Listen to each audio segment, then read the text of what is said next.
Depuis des semaines, ils traversent clandestinement par centaines la frontière entre les États-Unis et le Canada. Ils viennent pour la plupart du Soudan, du Burundi, de l'Érythrée ou de Syrie. Ils fuient les États-Unis car ils craignent les nouvelles politiques anti-immigration de Donald Trump qui ciblent tout particulièrement des pays musulmans. Rien qu'au Québec, depuis un an, ils sont quelques 2500 à avoir franchi la frontière pour demander asile. Plus dans l'ouest, c'est en traversant les plaines glacées du Manitoba qu'ils viennent trouver refuge au Canada. Les immigrants reçoivent ces informations eux-mêmes en faisant des recherches en ligne pour arriver au Canada. Les douaniers canadiens les attendent de l'autre côté de la frontière. Ils les arrêtent en les traitant le plus humainement possible pour les amener dans des centres de détention où on enregistre leur demande d'asile et où on vérifie qu'ils ne posent pas de problème de sécurité pour le pays. Nous, on doit établir s'ils sont recevables.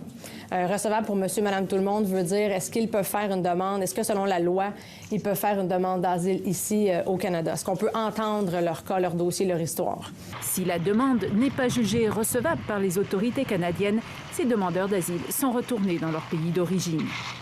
C'est justement devant l'afflux de ces migrants que Montréal vient de se déclarer ville sanctuaire, au même titre que Toronto, Vancouver, New York, Chicago ou San Francisco.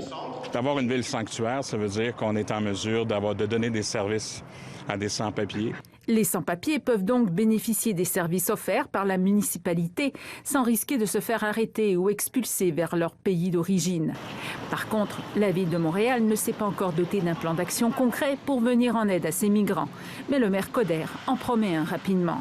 Deux sujets. Premier sujet... Pour l'instant, cet afflux de migrants est gérable pour le Canada.